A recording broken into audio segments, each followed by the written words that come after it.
कक्षा 10 गणित का जो अध्याय नंबर 3 है, दो चर वाले रैखिक समीकरण, class 10th mathematics chapter number 3, इसका ये इंट्रोडक्शन वीडियो है और इसका जो 3.1 प्रश्नावली है उसे आज हम डिटेल में सॉल्व करेंगे।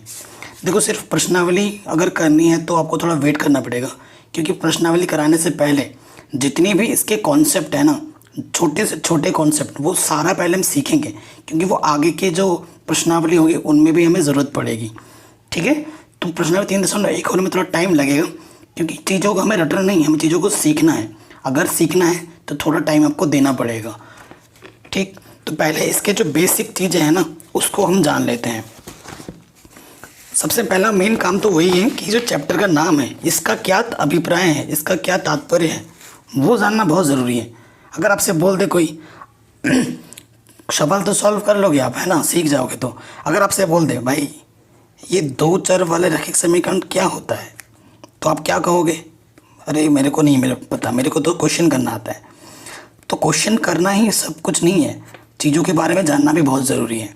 जब चीज़ों के बारे में आप जानने लगोगे, समझने लगोगे, तो आपका जो इंटरेस्ट है ना, जो आपका रुचि है, जो आपका लगाव है, वो धीरे धीरे और बढ़ने लगेगा मैथ के प्रति। तो चैप्टर का नाम क्या है? दो चर वाले रैखिक समीकरण योग। अब इसका मतलब पहले जान लेते हैं। यहाँ पर लिखा हुआ है दो, ठीक है, यहाँ लिखा है चर, यहाँ लिखा है रैखिक, यहाँ लिखा है समीकरण और यहाँ लिखा है युग्म। इन सब का अलग अलग मतलब है। ठीक है, दो का मतलब आप समझ रहे हैं, ये दो। चर, देखो चर का क्या मतलब होता है? चर क्या होते हैं हमारे, जैसे कि X, Y, Z, T, H, U, V, ये सब हमारे क्या हुए? चर। और हमारे पास अचर क्या होते हैं?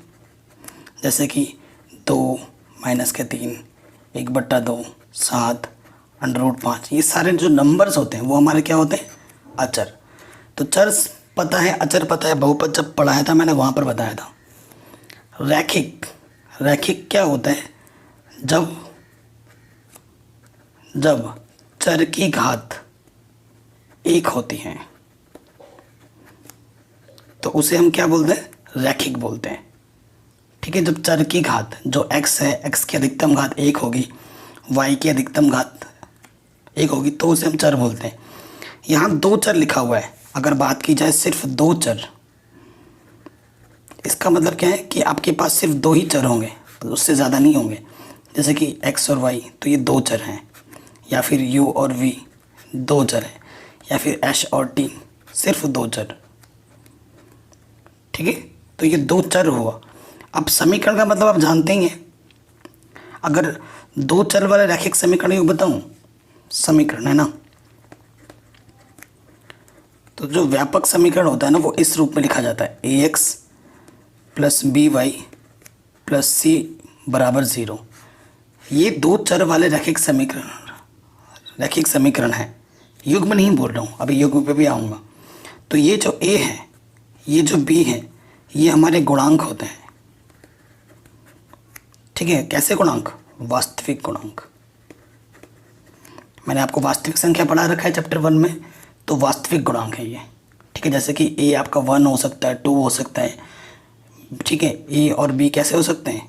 1, 2, -7, 1/2, √5, ऐसे नंबर हो सकते हैं आपके a b।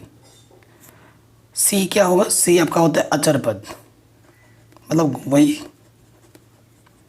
रैखिक आपका क्या होता है? वास्तविक संख्या। c आपका क्या होता है? अचर गुणांक। अब युग्म की बात बोल रहे हैं। युग्म, युग्म का मतलब क्या होता है? युग्म का मतलब होता है जोड़ा। युग्म का मतलब क्या होता है? जोड़ा। तो आपका जो चैप्टर का नाम है दो चर वाले रैखिक समीकरण युग्म, इससे आप क्या समझ पा रहे हो कि आपके पास जो रैखिक समीकरण है, अगर मैं रैखिक समीकरण का उदाहरण दूं, रैखिक समीकरण के उदाहरण, तो जैसे मैंने यहाँ लिख दिया 2x + 5y प्लस 2 बराबर 0। तो ये एक उदाहरण है। और एक लिख दो, जैसे कि माइनस के 7x प्लस के 2y √5 बराबर 0। तो ये एक उदाहरण है। तो प्लस माइनस कुछ भी हो सकता है, ये ज़रूरी नहीं है कि प्लस का होगा तभी रैखिक समीकरण होगा, कुछ भी हो सकता है प्लस माइनस। जैसे कि x माइनस के 7y प्लस 1000 बराबर 0। तो ये सारे हमारे क्या हैं, रैखिक समीकरण हैं दो चर वाले। इसमें भी दो चर हैं, x y दो चर हैं। या फिर ऐसे भी हो सकता है 7h 5t बराबर कुछ भी लिख दो, यहाँ h और t हमारे दो चर हैं। तो दो चर कुछ भी हो सकते हैं, ज़रूरी नहीं कि हर बार x और y ही होगा, कुछ भी हो सकता है। अब बात करते हैं दो चर वाले रैखिक समीकरण युग्म की। यहाँ युग्म था ना, तो मतलब युग्म का मतलब क्या है, जब दो रैखिक समीकरण का जोड़ा एक साथ आ जाए। क्या आ जाए, जोड़ा। ठीक है, ऐसे क्या हो सकते हैं इसको उदाहरण, जैसे a1x plus b1y plus c1, ये पहला समीकरण है। और दूसरा आपको ऐसे दे देगा a2x plus b2y plus c2 equal to 0। जब दो रैखिक समीकरण, दो चर वाले दो रैखिक समीकरण एक साथ दिए होते हैं तो उन्हें हम क्या बोलते हैं, दो चर वाले रैखिक समीकरण युग्म। युग्म का मतलब क्या हुआ, जोड़ा। ठीक है, पेयर, अंग्रेजी में युग्म को क्या बोलते हैं, पेयर बोलते हैं, जोड़ा। अगर आंकिक उदाहरण की बात करूं तो ऐसे लिख दो, जैसे कि 7x प्लस 2y माइनस के 2 इक्वल टू 0, ये पहला समीकरण है। और जो मैं और एक लिख देता हूँ 5x माइनस के 7y प्लस 6 बराबर 0, ये दूसरा समीकरण है। तो ये जो दो समीकरण आपको दिए हुए हैं ये क्या है, दो चर वाले रैखिक समीकरण युग्म। युग्म क्यों, क्योंकि दो समीकरण एक साथ हैं, दो चीज़ें एक साथ यानी कि जोड़े में है, यानी कि ये युग्म है। ठीक है, तो दो चर वाले रैखिक समीकरण युग्म के बारे में भी हम जान गए। चर अचर क्या होता है, बहुपद वाले में बहुत अच्छे से पढ़ के आए हैं हम। अब देखो, जो व्यापक रूप के मैंने बारे में बताया वो यहाँ पर लिखा हुआ है। देखो, दो चर वाले रैखिक समीकरण ax plus by plus c बराबर 0 का प्रत्येक हल x y इस समीकरण को निरूपित करने वाली रेखा के एक बिंदु को संगत होता है। अब इसका मतलब भी आपको समझा देता हूँ। देखिए, आपके पास एक समीकरण है 2x प्लस 3y बराबर 12। ठीक है, अब इस समीकरण का हल अगर आपको निकालना है, इस समीकरण का क्या हल होगा, जो हल होता है ना, क्योंकि दो चीज़ें हैं हमारे पास, तो हल हमेशा x और y बिंदु के रूप में आएगा। किस रूप में आएगा, बिंदु के रूप में। अब इसी वजह से जो आपके पास ग्राफ पेपर है, प्रश्नावली 3.1 को करने से पहले ना हमें ग्राफ के बारे में जानना पड़ेगा। ठीक है, हमें ग्राफ के बारे में जानना पड़ेगा। तो मैं आपको अभी ग्राफ खींचना सिखाऊंगा। ठीक है, और जो नियम कानून है थोड़े बहुत वो सिखाऊंगा। उसके बाद जाके प्रश्नावली हम स्टार्ट करेंगे 3.1, एकदम से नहीं करेंगे। ठीक है, आ रही बात समझ में। देखिए, अगर आपके पास एक अभी लिया है मैंने, एक रैखिक समीकरण है दो चर में। अब इसका जो हल आएगा बिंदु के रूप में आएगा, तो इसके कितने हल पर संभव है। अगर आपसे पूछे कोई चीज़ आपसे पूछे, कोई व्यक्ति आपसे पूछे कि भैया मैंने आपको एक समीकरण दिया है, ठीक है, दो चर में, इसके कितने हल संभव हैं, कितने हल संभव है, आपसे ये प्रश्न पूछता है वो व्यक्ति, ये क्वेश्चन है। तो आपका आंसर क्या होगा, आपका आंसर होगा अनंत। कितने हल संभव है, इसके इतने हल हैं, आप गिन लीजिए, आपकी पूरी ज़िंदगी ख़त्म हो जाएगी लेकिन इसके हल ख़त्म नहीं होंगे, इतने हल हैं। ठीक है, तो मैं आपको हल निकालना सिखाता हूँ, कैसे निकालते हैं। एक बार हल निकालना सिखा देता हूँ। देखो, जैसे कि हमारे पास समीकरण है x2x प्लस 3y बराबर 12। तो हल कैसे निकाला जाता है, जब आपके पास सिर्फ और सिर्फ एक ही समीकरण होगा तब आप हल कैसे निकालोगे। तब आपको करना होता है, मानना पड़ता है। यदि x बराबर इतना हो, y बराबर उतना हो, ठीक है। और आप कुछ भी मान सकते हो, कुछ भी, 0, 1, 1/2, √5, कुछ भी आपके मन में कुछ भी आता है ना, दशमलव में भी क्यों ना आता है, तो आप वो x और y की जगह पे मान सकते हो, ठीक है। लेकिन एक पर्सनल टिप्स मैं आपको ये देना चाहता हूँ, अगर आप ग्राफ पेपर में ग्राफ के क्वेश्चन को सॉल्व करते हैं तो हमेशा हमारी कोशिश यही रहना चाहते हैं कि हमें एक ऐसा मान मानना है ताकि वो समीकरण पूरी तरीके से अच्छे से सॉल्व हो और जो x और y के मान मिले वो हमें पूर्णांक मिले। वो क्या मिले? पूर्णांक।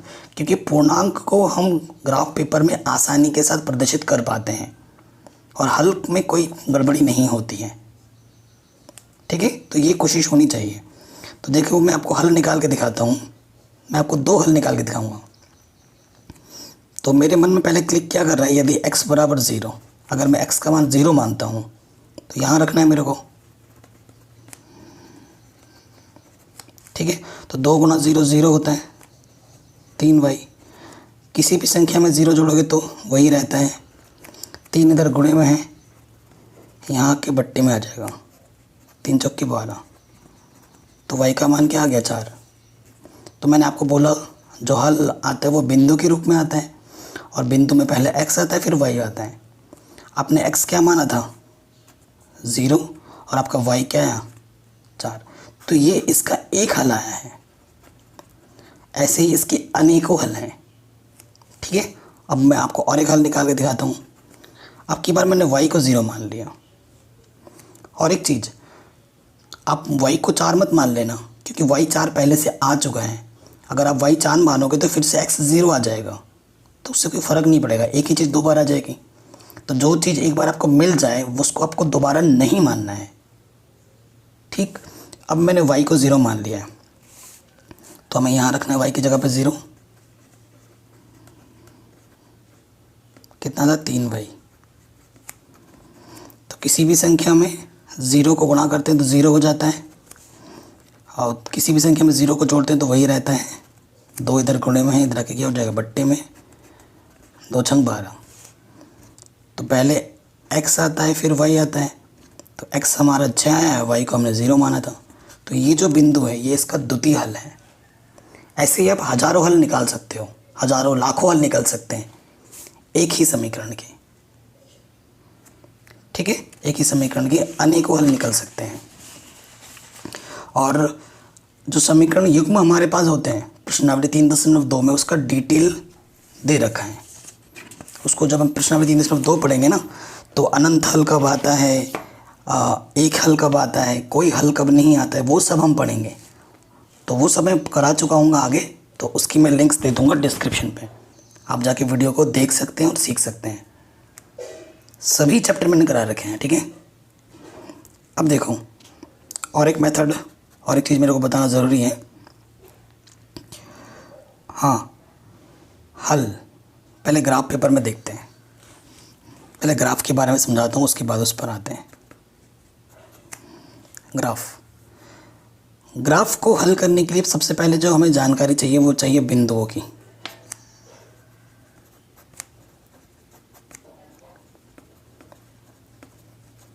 हमें किसकी जानकारी चाहिए? बिंदुओं की जानकारी चाहिए।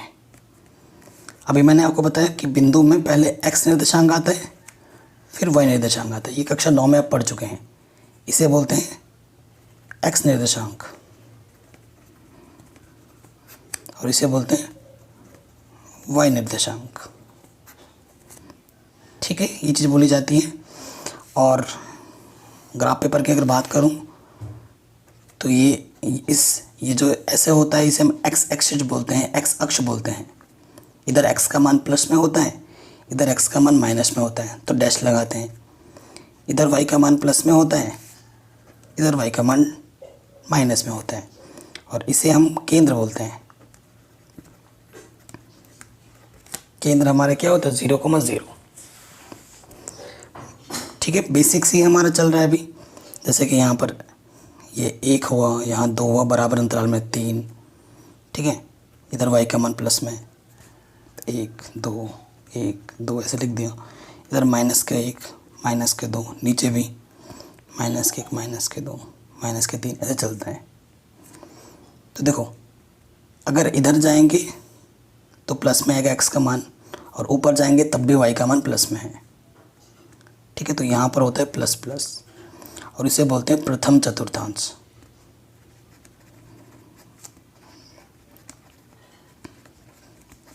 इसे क्या बोलते हैं? प्रथम चतुर्थांश।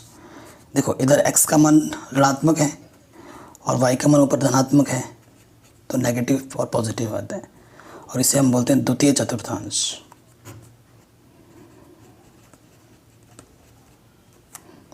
ठीक है, फिर देखो इधर नेगेटिव है, नीचे भी नेगेटिव, इधर होता है नेगेटिव नेगेटिव। ठीक है, और इसे बोलते हैं तृतीय चतुर्थांश।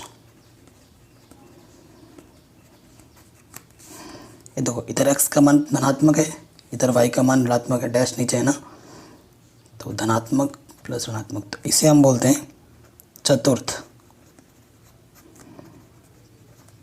चतुर्थांश।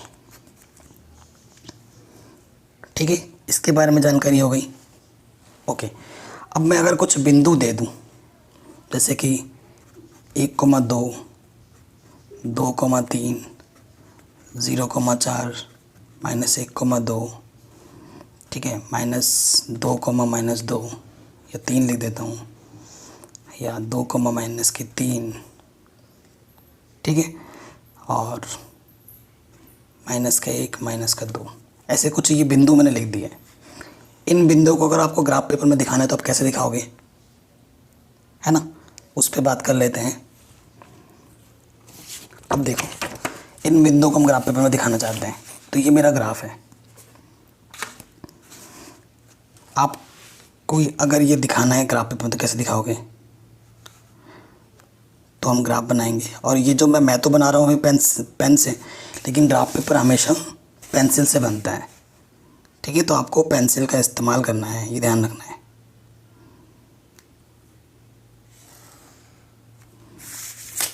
ठीक है, मैं आपको बारीकी से दिखाता हूँ।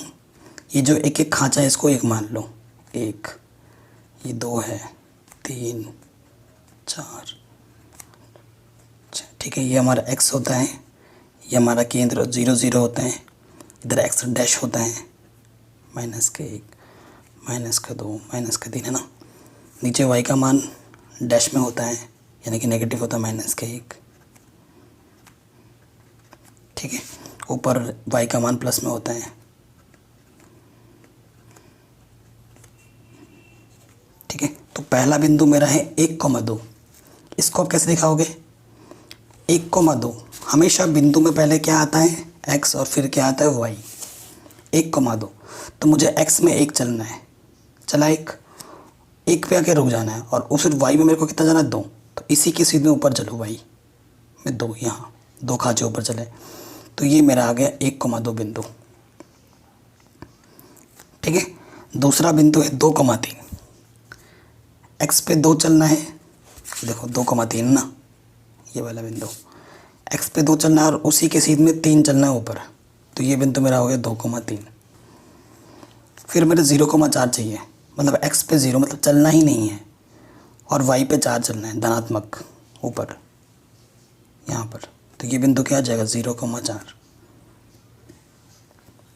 फिर मेरे को चलना है -2, -3, मतलब x पे -2 चलना है, इधर माइनस होता है ना x में, और उसी के सीध में y में -3 चलना है, नीचे यहाँ पर आ गया। ठीक है, फिर देखो मेरे को चलना है -1,2, x पे -1 चलना है, y पे 2 प्लस का चलना है, प्लस ऊपर होते हैं। ठीक है, ठीक है, तो इस तरीके से बिंदुओं को दर्शाना है। ये सब आपने पढ़ रखा होगा कक्षा 9 में, फिर भी मैं बता दे रहा हूँ क्योंकि हम चीज़ें भूल जाते हैं कभी कभी, है ना, तो बताना बहुत ज़रूरी होता है। तो बिंदुओं के बारे में भी जानकारी हो गई। अब एक टॉपिक आता है ना, ग्राफ पेपर में हल कैसे देखते हैं। मैं भी आपको ग्राफ पेपर बनाना भी सिखाऊंगा, डोंट वरी, तो वहाँ से आप सीख जाओगे। देखो अगर आपके पास दो समीकरण है, मान लेते हैं एक समीकरण x2x + 3y बराबर 12 है और एक x + y बराबर 6 है। ये आपके पास दो समीकरण है, रैखिक समीकरण है ना। तो ये मान लेते हैं कि ये हमारा ग्राफ है, ठीक है। इसका ऐसे बना है, क्योंकि ग्राफ में क्या होता है, एक समीकरण से ना कम से कम आपको दो बिंदु निकालने हो, तो वो अभी मैं आपको सिखाऊंगा। इसको मिलाने पर एक रेखा बनती है। ये एक रेखा का समीकरण है, ये भी एक रेखा का समीकरण है। तो एक रेखा को प्रदर्शित करती है हमेशा एक रैखिक समीकरण, ठीक है। मान लेते हैं, अभी माना है, ऐसा होगा वो ज़रूरी नहीं है, ठीक है। मैं आपको समझाने के लिए बता रहा हूँ कि ग्राफ पेपर में हल कैसे देखते हैं। मान लेते हैं कि 2x + 3y का ग्राफ इस तरीके से बनेगा, बना दिया हमने। और x + y का बराबर 6 का ग्राफ कुछ इस तरीके से बनेगा, ठीक है। ये पहले वाले का ग्राफ है, ये दूसरे वाले का ग्राफ है। बना दिया हमने, अभी बनाना सिखाऊंगा मैं आपको, डरो मत। अब जब हमने बनाया तो बनाते वक्त हम देख रहे हैं कि यहाँ पर इसने कट किया। इसने क्या किया, कट। इसे हिंदी में बोलते हैं प्रतिच्छेदित बिंदु। और ये जो प्रतिच्छेदित बिंदु है, यही हमारा हल होता है। यही हमारा क्या होता है, हल होता है। और ये हल कैसे निकालोगे आप, यहाँ से लंब डाल दोगे पटरी से, है ना। फिर देखोगे, यहाँ से देखेंगे कि x में कितना गया, मान लेते हैं कि यहाँ x में 1 गया, और फिर देखेंगे ऊपर y में कितना गया, 2 गया। तो जो हल हो जाएगा 1,2 हो जाएगा, क्योंकि बिंदु में पहले x आता है फिर y आता है, ठीक है। तो ग्राफ पेपर में कैसे देखते हैं हल, ऐसे देखते हैं। पहले हम ग्राफ खींचेंगे, लाइन। अभी मैं आपको सिखा रहा हूँ कैसे खींचते हैं। फिर देखते हैं दोनों लाइन कहाँ कट रही हैं। माना यहाँ जहाँ भी कट रही होंगी उस बिंदु से नीचे आपको मिला देना है यहाँ पर। और फिर देखना है कि x में कितनी दूरी चला और वो y में कितनी दूरी चला। वही आपका क्या हो जाएगा, आंसर। वही हमारा क्या हो जाएगा, आंसर। और एक चीज़ जो आपको ज़रूरत पड़ेगी, ठीक है, 3.1 में, वो है कि ग्राफ कैसे खींचते हैं, ये कैसे बनाते हैं। आपके पास दो समीकरण दे रखी होगी और उन समीकरण का आपको ग्राफ बनाना होगा। 3 इसी तरीके से आपको हल करना है, ठीक है ना। सो मान लेते हैं अगर आपके पास एक समीकरण है, मान लेते हैं कि वो समीकरण है 2x + y बराबर कुछ भी मान सकते हैं, वैसे तो मैंने 10 मान लिया, ठीक है। ये हमारे पास एक समीकरण है और इस समीकरण का आपको ग्राफ खींचना है। ऐसे आपको दो दे रखे होंगे ना, तो मैं आपको एक लिख के सिखा रहा हूँ कैसे खींचते हैं। रैखिक समीकरण है, रैखिक समीकरण का जो हमेशा ग्राफ बनता है वो एक लाइन बनती है, रेखा बनती है। और एक रेखा कब बनती है, जब कम से कम दो बिंदु हो हमारे पास, और उन दोनों बिंदुओं को जब आप यूँ मिला दोगे तो ये क्या बन जाएगी, एक रेखा, ठीक है। तो इस रेखा को बनाने के लिए मुझे कम से कम दो बिंदु चाहिए ना। तो देखो क्या करते हैं इसमें, ऐसे कैसे निकाला जाता है। तो वही चीज़ है, मानना पड़ता है। और मैंने आपको बताया कि मानते वक्त आपको ऐसा मानना है कि जो x और y के जो मान आए वो पूर्णांक आए, क्योंकि पूर्णांक में क्या होता है कि पूर्णांक आने पर ना हमारा ग्राफ अच्छे से बनता है, हमें कोई कठिनाई का सामना नहीं करना पड़ता। देखो माना तो लिख दिया ना, माना x बराबर, आप x बराबर क्या मान लेते हैं, जैसे कि मैंने सपोज करो x का मान क्या मान लिया, 3 मान लिया, ठीक है। तो देखो x का मान अगर मैं 3 मान लूँगा तो यहाँ रखना है 2 × 3 + y बराबर 10। तो 2 × 3 = 6 + y बराबर 10। 6 प्लस का है, इधर आके माइनस का हो जाएगा, तो y का मान क्या आ जाएगा, 4। तो पहला बिंदु क्या मिल जाएगा, पहला x होता है फिर y, यानी कि x आपने 3 माना था तो y का मान आपको 4 मिला है। एक बिंदु आ चुका है, आपको और एक बिंदु निकालना है इसी समीकरण से। y का मान ना 4 आ चुका है तो y को आप 4 नहीं मान सकते। पहले बारे में x माना है, दूसरे बारे में आप y मान लो, या फिर दोबारा से x मान सकते हो। कोई ऐसा आप पे ज़रूरी नहीं कि y को ही मानना है या पहले x को ही मानना है, ऐसा कुछ नहीं है। आपके मन में जो आए y को भी आप मान सकते हो। तो मैं फिर मान रहा हूँ, माना x को मैं फिर से मान दे रहा हूँ। अब एक ही बार मैंने x को 4 मान लिया, ठीक है। अब की बार 4 माना तो यहाँ रखना है, 2 गुणा 4 प्लस वाई बराबर 10, तो 2 चौके 8, वाई यहाँ 10, प्लस का 8 इधर के क्या हो जाएगा माइनस के 8, तो वाई के मान कितना आ गया 2। ठीक है, सो देखो बिंदु क्या मिल जाएगा, एक्स का मान 4 और वाई का मान 2 आया था। तो कम से कम 2 बिंदु चाहिए थे, एक समीकरण से हमने निकाल दिए। अब आपको इन बिंदुओं को ग्राफ पेपर में दर्शाना है। ठीक है, सो देखो वही मैंने बार बार बोला है, चीज़ों को ध्यान में रखते हुए चलना है। अभी और एक टिप्स में भी आपको दूंगा इस ग्राफ पेपर बनाने के बाद। ठीक है, तो ये मेरा x धनात्मक होता है, इधर x ऋणात्मक होता है, ऊपर y धनात्मक होता है, चाहे y ऋणात्मक होता है। ये के खाने एक एक के बराबर है, ये 1 2 3, इधर माइनस के 1 माइनस के 2 माइनस के 3, इधर प्लस का 1 प्लस का 2, इधर माइनस के 1 माइनस के 2 है ना, नीचे माइनस का होता है y का मान। तो पहला बिंदु क्या है, x पे 3 y पे 4, धनात्मक है, x पे 3। ठीक है, 3 पे आके रुके और इसी सीध में ऊपर 4 चलना है, 1 2 3 4। ठीक है, तो ये बिंदु मेरा क्या है 3,4, इस बिंदु का नाम मैंने रखा था P।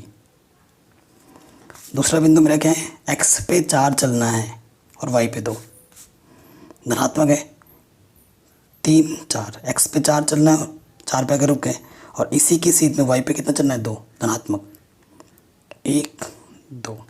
तो इस बिंदु का नाम मैंने रखा था Q और ये निर्देशांक है 4,2। ऐसे लिखना पड़ेगा आपको और फिर क्या कर देंगे, इनको आपस में यूँ मिला देंगे। ठीक है, ये बन गया मेरा ग्राफ और जो समीकरण है इसके ऊपर लिख दो 2x + y = 4। ठीक है, तो ये मेरा आंसर आ गया एक समीकरण का। ऐसे ही दूसरा समीकरण होगा उसको भी इसमें बना देंगे। ठीक है, तो ग्राफ खींचना तो हमें आ गया, आता होगा पहले से, आई एम श्योर। अब एक नया मेथड आता है, रैखिक समीकरणों को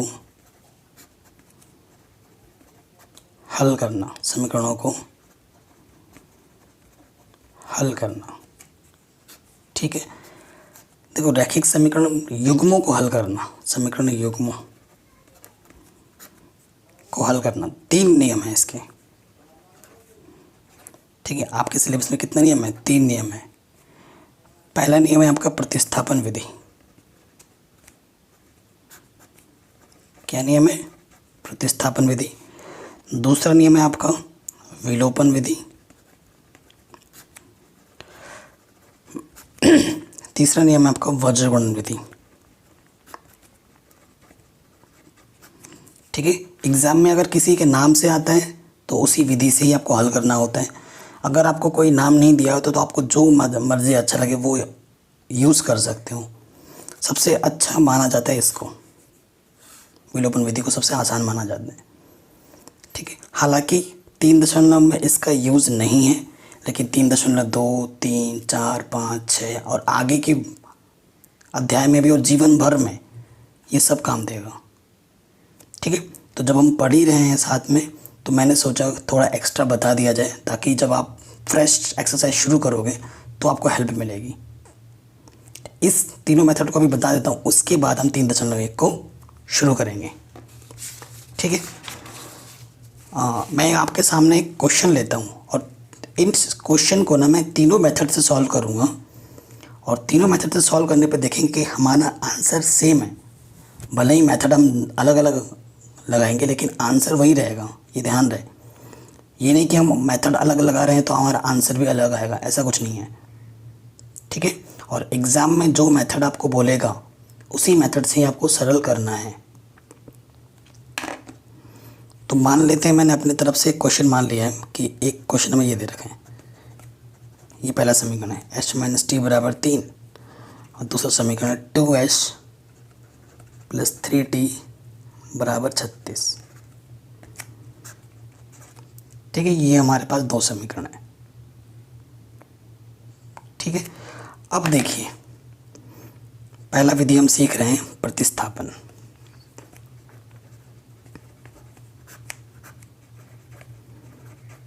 प्रतिस्थापन का मतलब क्या होता है, एक चीज़ का मान उठाकर दूसरी जगह पर रखो।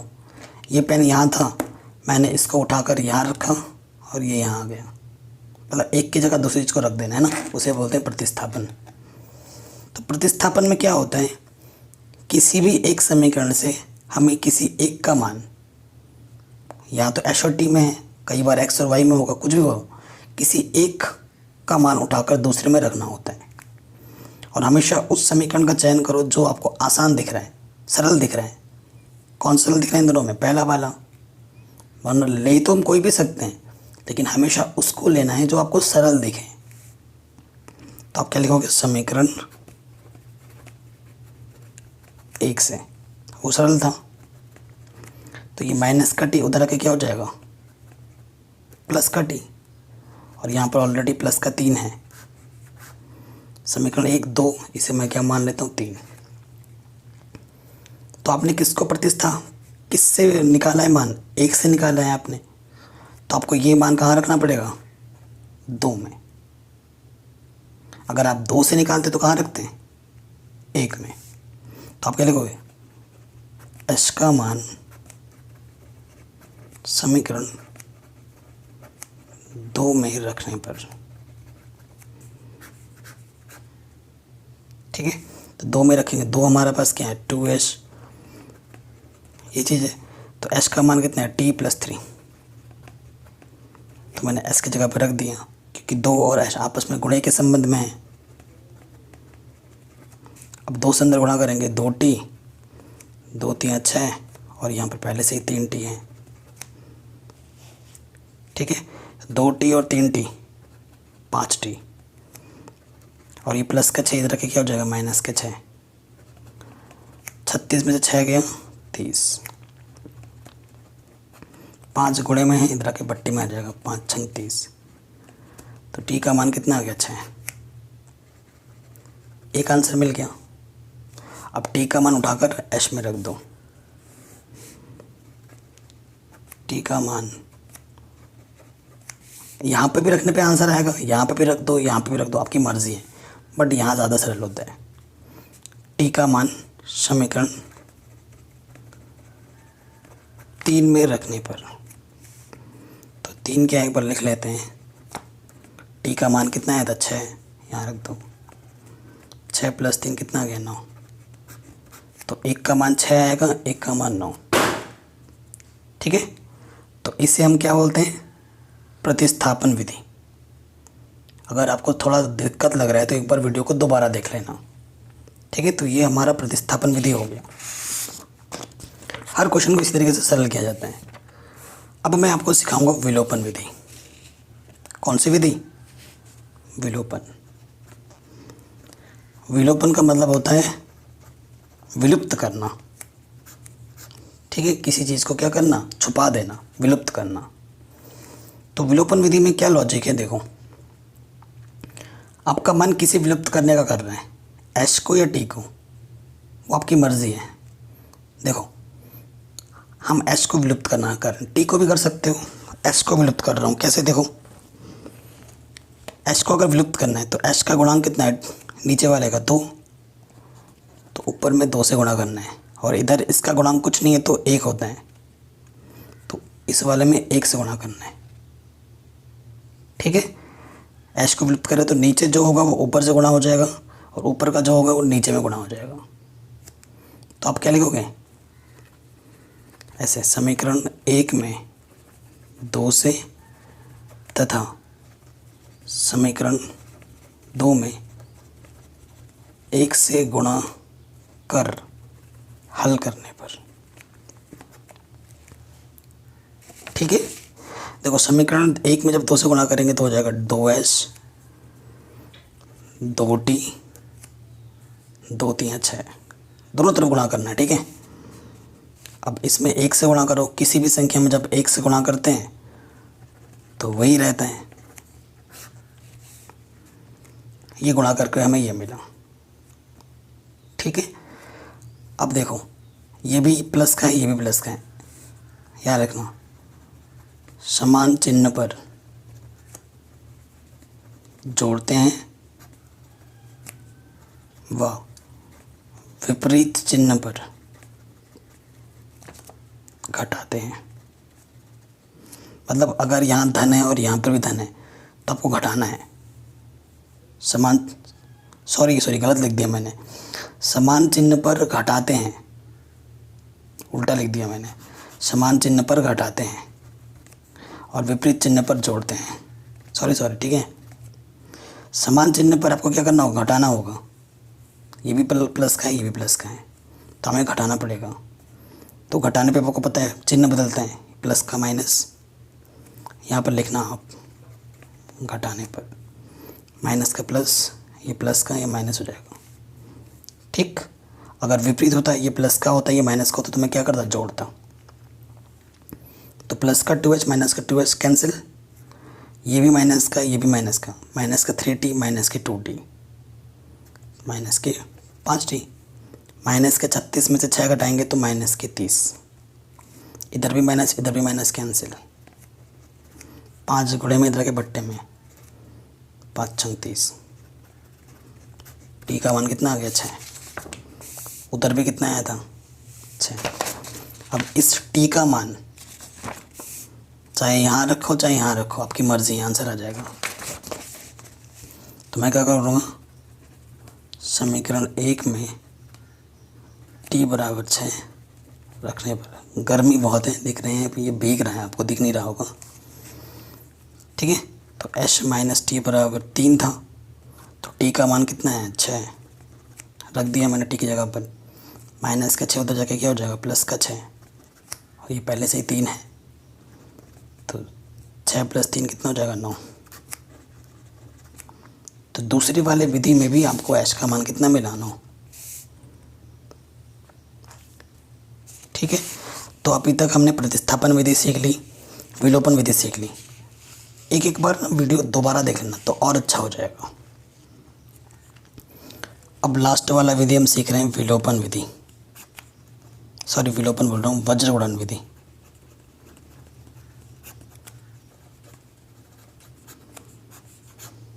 ठीक है। तो वज्र गुणन में क्या है, देखो क्या क्या है, h और t है ना। तो यहाँ h लिखो, यहाँ t लिखो, और यहाँ 1 लिखो, 1 लिखा जाता है। ठीक है। फिर देखो h का गुणांक कितना है, यहाँ पर 1, इधर t का गुणांक माइनस का 1, और इधर कितना है, इधर जितना भी होगा। ठीक है। जैसे ये प्लस का है ना, तो इधर आके क्या होगा, माइनस का।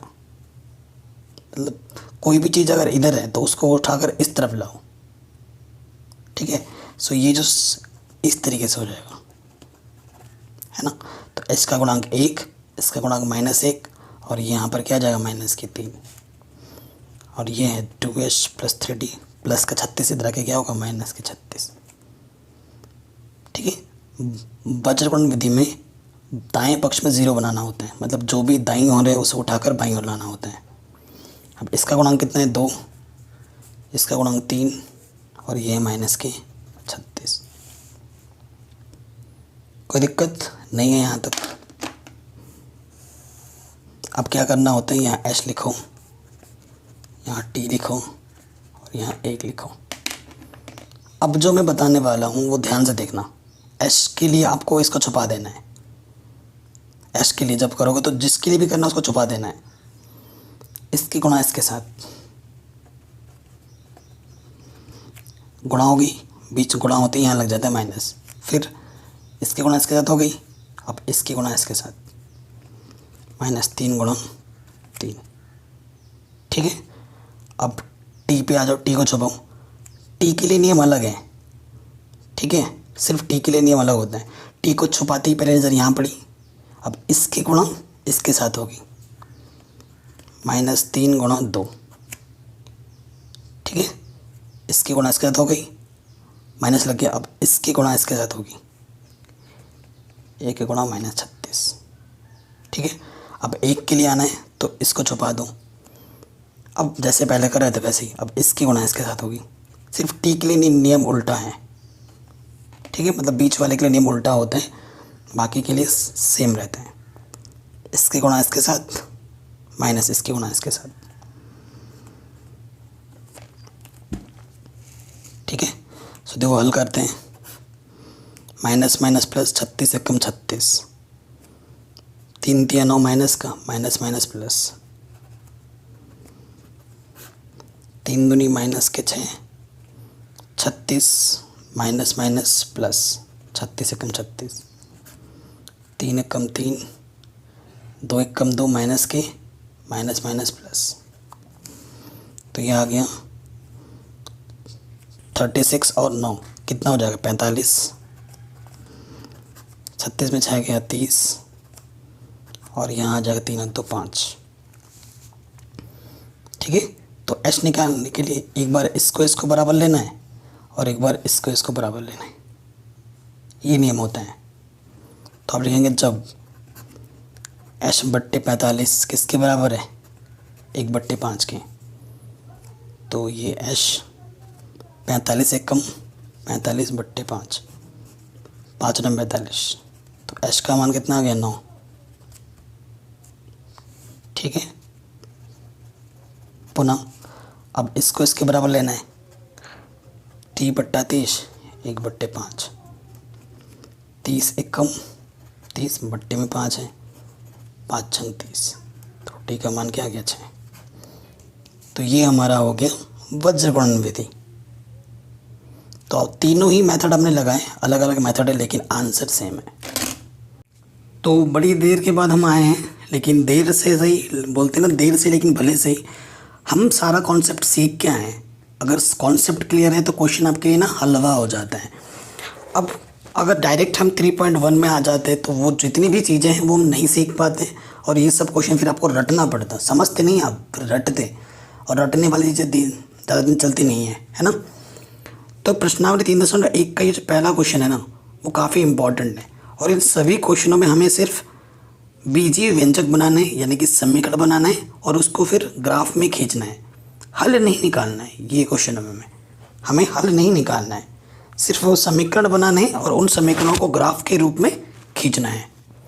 पहला क्वेश्चन आपका काफ़ी इंपॉर्टेंट है, तो पहले क्वेश्चन को पढ़ते हैं क्योंकि आयु से संबंधित प्रश्न है, ज़रा ध्यान से देखिएगा।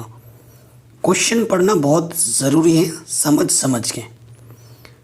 क्या बोल रहे हैं, आफताब अपनी पुत्री से कहता है 7 वर्ष पूर्व मैं तुमसे 7 गुनी आयु का था, अब से 3 वर्ष बाद मैं तुमसे केवल 3 गुनी आयु का रह जाऊंगा, क्या ये मनोरंजक है? इस स्थिति को बीजगणितीय एवं ग्राफी रूप में व्यक्त कीजिए। बस हल नहीं निकालना है, सिर्फ बीजगणितीय रूप और ग्राफ खींचना है। तो ठीक है, प्रश्न में हम मान लेते हैं, ये प्रश्न 1 है ना, तो हम लिखेंगे माना आफताब की वर्तमान आयु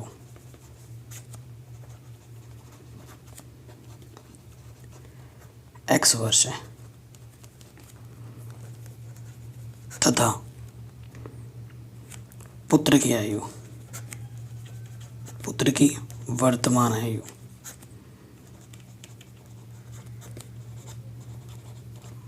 y वर्ष है। ठीक है, वर्तमान आयु को हमने x वर्ष y वर्ष माना है, कोई दिक्कत नहीं है। अब प्रथम शर्तानुसार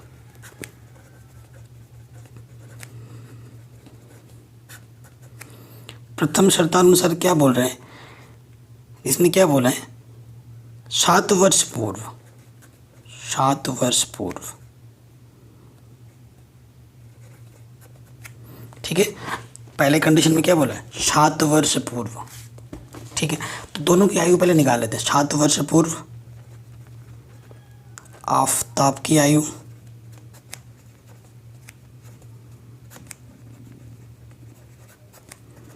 अभी देखो, अगर आपकी 10 वर्ष आयु है, 3 वर्ष बाद कितनी होगी, मतलब पहले कितनी होगी, पहले बोलेंगे तो माइनस करते हैं और बाद में बोलेगा तो हम जोड़ते हैं। अगर अभी मेरी आयु 10 वर्ष है तो 3 वर्ष पहले कितनी नहीं होगी 7 वर्ष, और 3 वर्ष बाद बोलेगा तो 13 वर्ष। अभी उसकी आयु x वर्ष है तो 7 वर्ष पूर्व यानी कि पहले कितनी थी x - 7 वर्ष, और पुत्र की आयु क्या हो जाएगी, उसमें भी माइनस कर देंगे। पुत्र की आयु क्या हो जाएगी, वाई थी अभी, वाई में से भी 7 घटा दो। तो प्रश्नानुसार क्या बोला है पहली कंडीशन में कि अगर 7 वर्ष पूर्व पिता उससे 7 गुना था, ठीक है, मतलब पिता बड़ा है, ये पिता है और ये पुत्र है। अगर देखो इधर 1 रुपये है और इधर 7 रुपये, अगर आपको बराबर लगाना है, ठीक है, ये छोटे वाले में ये बड़ा है, कितना गुना बड़ा है, 7 गुना, तो छोटे वाले में 7 से मैं गुना करूँगा तभी यहाँ बराबर लगा सकता हूँ। पिता, ये पिता है, ये पुत्र है, ठीक है। अगर मेरे को बराबर लगाना है, पिता कितना गुना है, 7 गुना बड़ा है, तो छोटा वाला ये है, पुत्र छोटा है, कितना गुना, 7, तो जो छोटा होता है उसी में गुना कर देना है, ठीक है।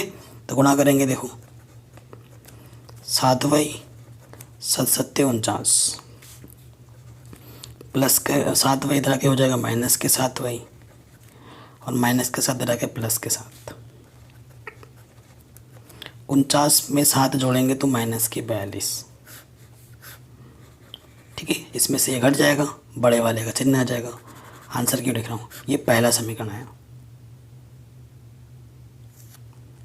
ठीक है। अगर थोड़ा सा दिक्कत हो तो वीडियो को एक बार दोबारा देख लेना आराम से। अब आते हैं द्वितीय शर्तानुसार।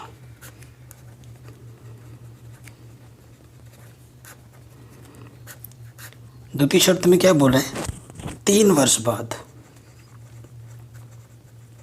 बाद में जोड़ता है। 3 वर्ष बाद आफताब की आयु,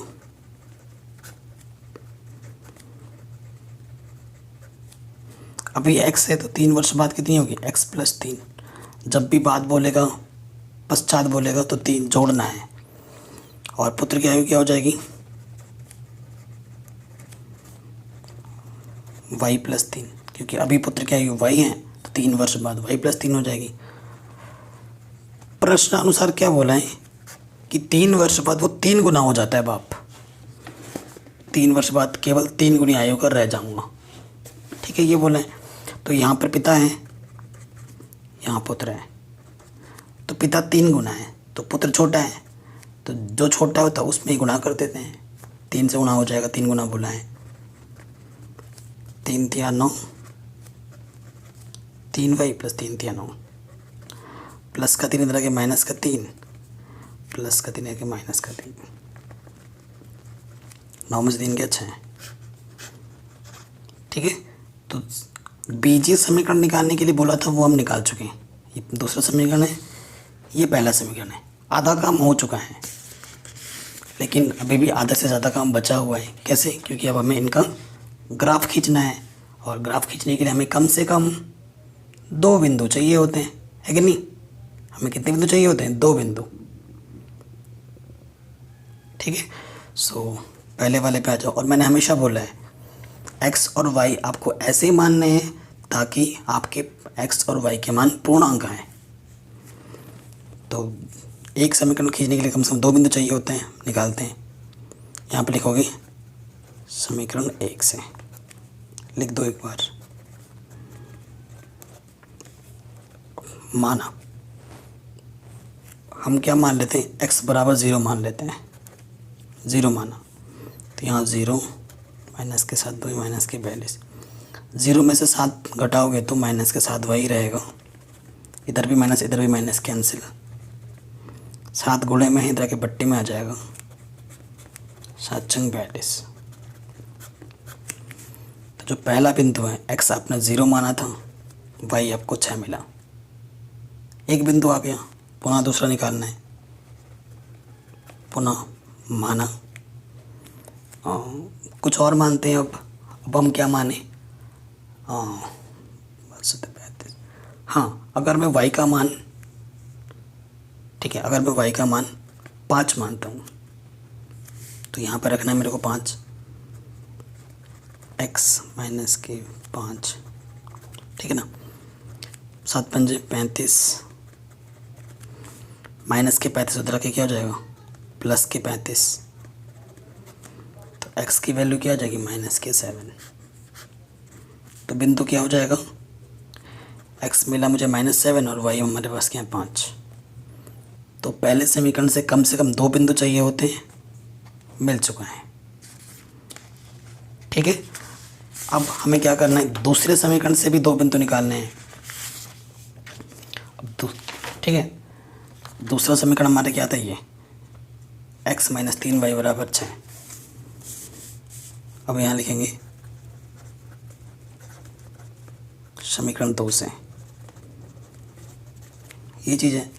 सो देखो, देखिए माना x = 0। जब x का मान 0 मानेंगे तो यहाँ रखेंगे 0। 0 में से 3 घटाओगे तो -3/6। -3 इधर के बट्टे में 3 हो जाएगा, क्योंकि ये गुणे में था, 3 दूनी 6। तो y का मान कितना आ गया, 2 माइनस के। तो p की वजह से मान लेते हैं r। पहले x हमने 0 माना था और y का आपको कितना है, -2। एक चीज़ ये बताऊंगा, उस समीकरण में जो आपने माना है, आप बोलोगे सर वहाँ आपने 0 माना था, यहाँ फिर 0 मान लिया, वो अलग समीकरण था, ये अलग समीकरण है।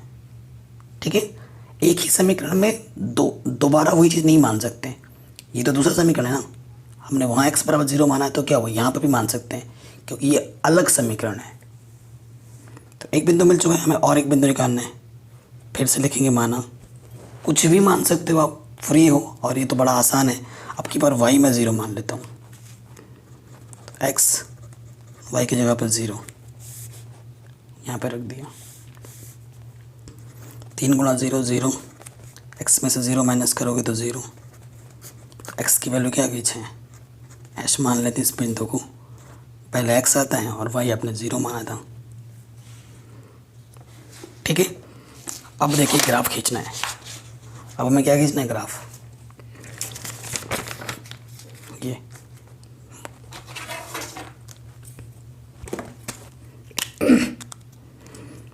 तो मैंने आपको पहले ही बताया, ग्राफ आपको हमेशा किससे खींचना है, ग्राफ आपको खींचना है हमेशा पेंसिल से। ठीक है, बिंदुओं को ध्यान में रखते हुए चलना है हमें।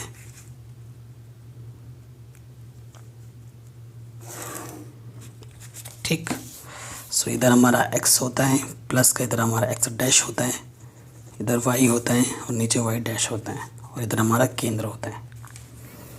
पहले समीकरण पे आ जाओ, पहले समीकरण के बिंदु पे आते हैं। पहला बिंदु क्या है, x पे 0 y पे 6। x पे 0 y पे 6 यानी कि ऊपर धनात्मक होता है, 1 2 3 4 5 6। तो ये बिंदु आ गया P, 0,6। फिर हमारा क्या है, x पे -7 और y पे 5। अब देखो ग्राफ हमारे पास इस तरीके से बना है कि x पे -7 तो इधर आएगा नहीं, ये दिक्कत आपके साथ भी हो सकती है। तो इसके लिए क्या करना है हमें कि एक एक खंड को 2 2 के बराबर मान लो। ये कितना है, 2 है, ये कितना है, 4। तब आपको ये दिक्कत महसूस नहीं होगी। तो अगर उस हिसाब से हम देखेंगे, ये है टिप्स। तो हमारा x पे 0 तो y पे 6, तो ये 2 4, ये हमारा 0,6, ये नहीं है। ठीक है, तो आपकी दिक्कत दूर हो जाएगी।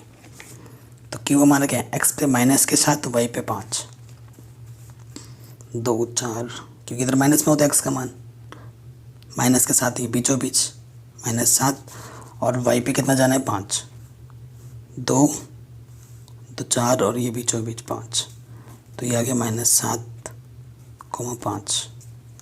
अब इन दोनों बिंदुओं को मिलाते हुए क्या खींच दो, रेखा। ठीक है, और इसके ऊपर समीकरण लिख दो। समीकरण हमारा क्या था, x - 7y - 42।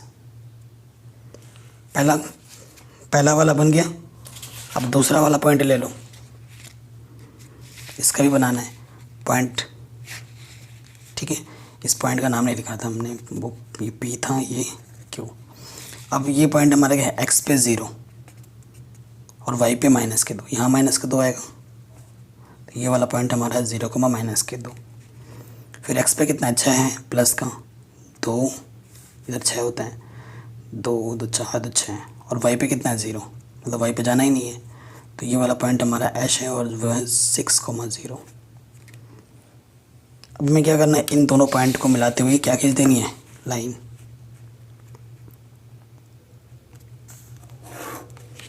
बन गया हमारा ग्राफ। इसका भी जो इक्वेशन था वो लिख दो। ठीक है, ये हमारा क्या बन गया, ग्राफ, आंसर। तो ये पहले वाले पार्ट का आंसर हमें इजीली मिल गया। इस तरीके से आपको ग्राफ खींचना है। ठीक है, हो गया ये चीज़। अब आते हैं नेक्स्ट क्वेश्चन पे।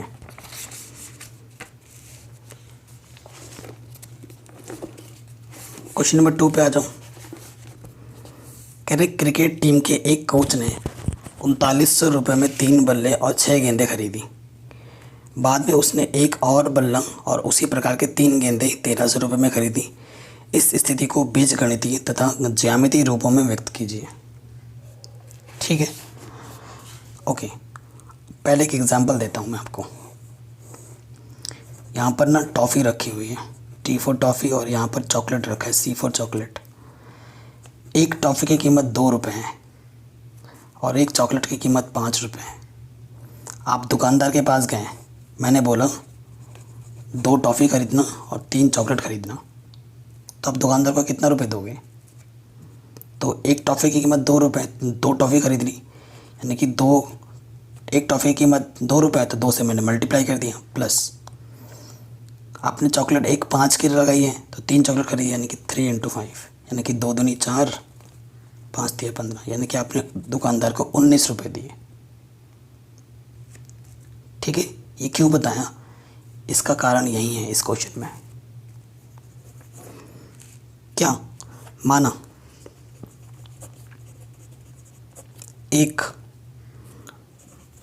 एक बल्ले की कीमत बराबर X रुपये तथा एक गेंद की कीमत कितना माना हमने, Y रुपये।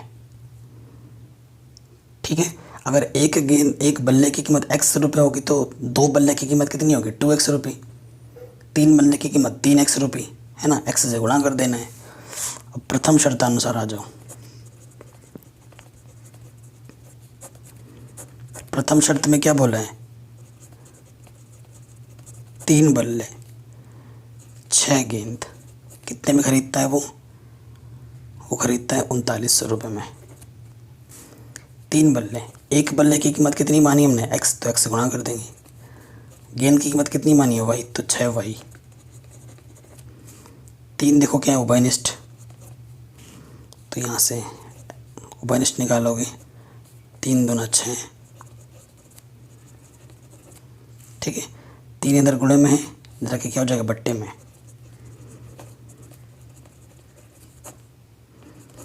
तीन एक कम 3, 3 3 9 0,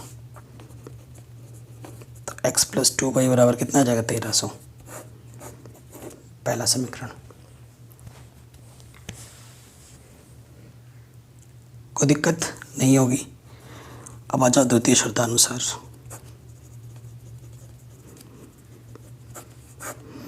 द्वितीय शर्त में क्या बोला है कि एक बल्ला खरीदता है, 3 गेंद खरीदता है।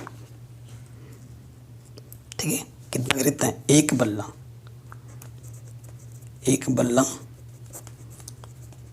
3 गेंद कितने में, 1300 रुपये में।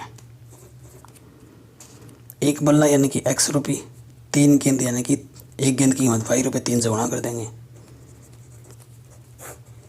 तो ये दूसरा समीकरण बन गया। तो ये बीजगणितीय समीकरण आ गए।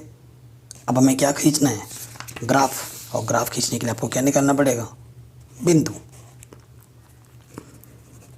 तो समीकरण 1 से अब देखो क्या करना है, क्योंकि ये बहुत 1300 1400 अगर ग्राफ में बनाओगे तो नहीं आएगा, तो आपको मान बड़े बड़े मानने हैं, 100 200 500 ऐसा कुछ मानना है।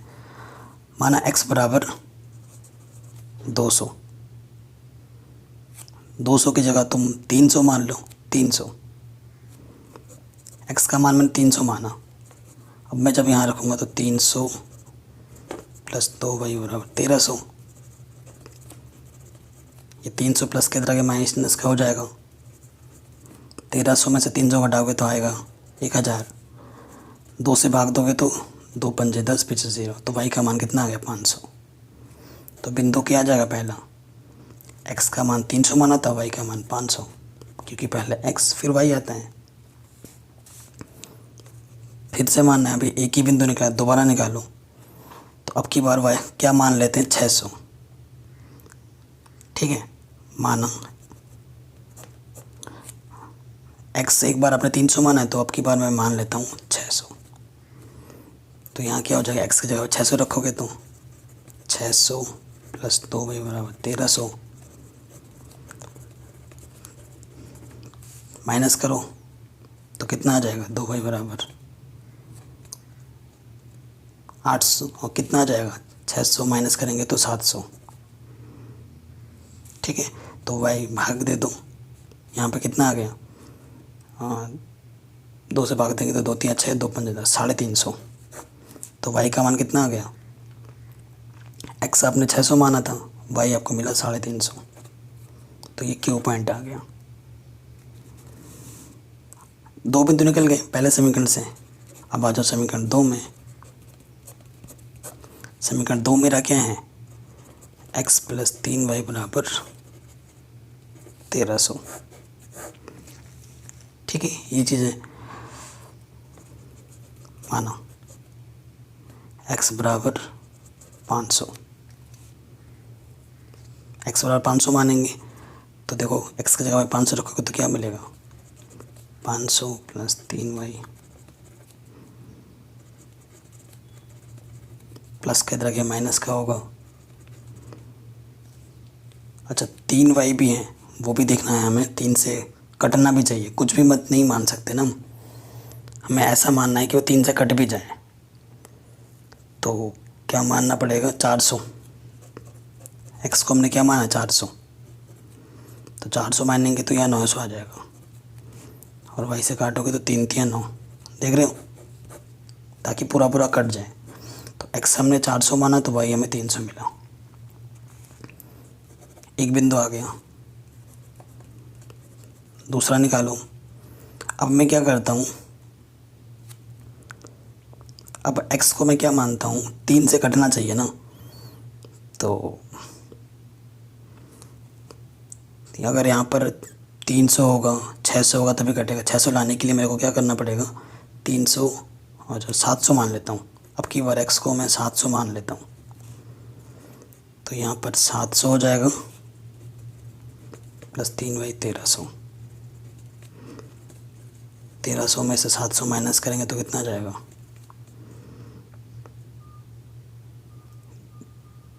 600, तो 3 दूनी, तो y की वैल्यू कितनी आ जाएगी 200।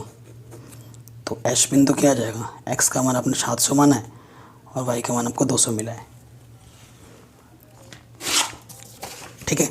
अब इन बिंदुओं को ग्राफ पेपर में दर्शाते हैं। तो ग्राफ खींचते हैं, देखिए अब आपको थोड़ा सा ना प्लस के ही आए सारे, तो इधर ले लेते हैं थोड़ा सा,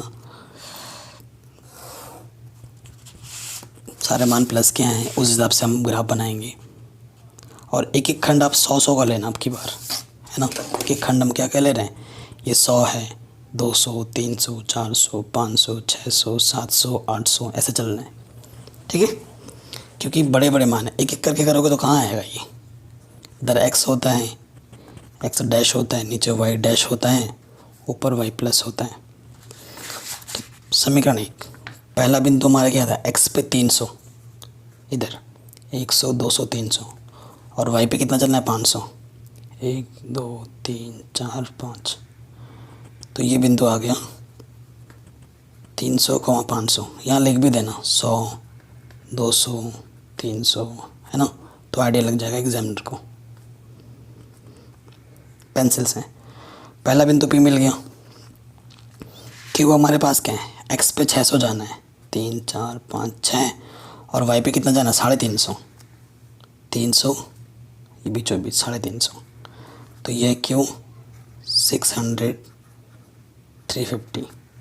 अब इन दोनों पॉइंट को हमें क्या करना है, मिला देना है, इन दोनों बिंदुओं को क्या कर देना है, मिला देना है। मिला देंगे और समीकरण जो था वो हम लिख देंगे। क्या था ये, x प्लस 2y बराबर 1300, ठीक है। लिख दिया। अब आ जाओ समीकरण नंबर दूसरे के बिंदुओं पे। पहला है 400 300, एक्स पे 400 जाना है और वाई पे 300, इसी के सीध में 1 2 3। तो ये बिंदु है हमारा आर, 400 300। फिर एच पे आ जाऊँ, एक्स पे 700 जाना है, 4 5 6 7, और वाई पे 200, इसी के सीध में 1 2। तो ये है हमारे पास 700 200, और ये बिंदु हमारा एच। अब इसको और इस बिंदु को मिलाते हुए क्या खींच दोगे रेखा, और समीकरण जो भी था वो लिख दोगे, x + 3y = 200, sorry x + 3y = 1300। ठीक है, ये हमारा क्या बन गया आंसर, कोई दिक्कत नहीं है, ये भी हो गया। अब आते हैं हमारे लास्ट प्रश्न पे। लास्ट वाला क्वेश्चन बिल्कुल दूसरे की तरह ही है, वहाँ बैट और बल्ला था, यहाँ सेब और अंगूर है। ठीक है, बस यही फ़र्क है, बाकी क्वेश्चन बहुत ही आसान है। तीसरे पे आ जाओ, कह रहे हैं 2 kg सेब और 1 kg अंगूर का मूल्य 160 रुपये था एक दिन, और 1 महीने बाद वही चीज़ 4 किलो सेब और 2 किलो अंगूर का मूल्य 300 रुपये हो जाता है। इस स्थिति को बीजगणितीय और ज्यामितीय रूपों में व्यक्त कीजिए। ठीक है, तो हम क्या करेंगे, मानो 1 kg सेब का मूल्य x रुपये है तथा 1 kg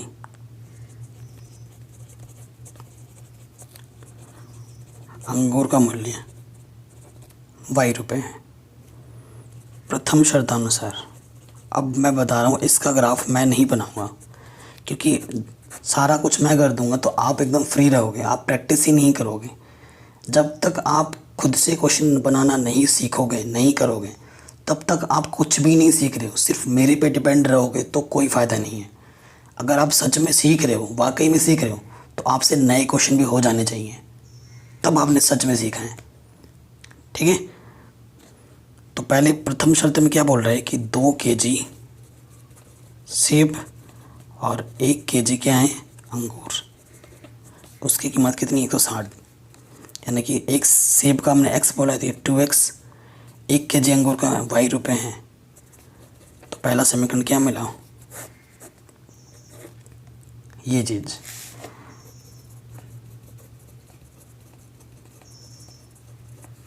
द्वितीय शर्तानुसार क्या बोला है, 4 kg सेब है और 2 kg अंगूर है, कीमत है हमारे पास 300 रुपये। 4 kg सेब का मतलब 4x, 2 kg अंगूर का मतलब 2y, 2 उभयनिष्ठ है, 2 दूनी 4, 2 1 कम 2। ठीक है, पूरा बाहर आ गया।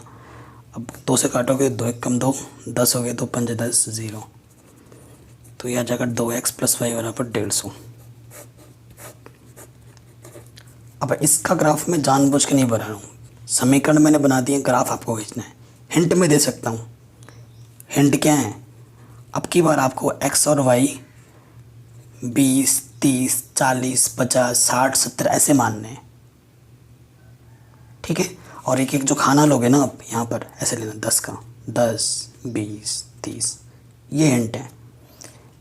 इसको करोगे तभी मैंने समझूंगा कि सच में आपने कुछ सीखा है, सच में आपने कुछ सीखा है।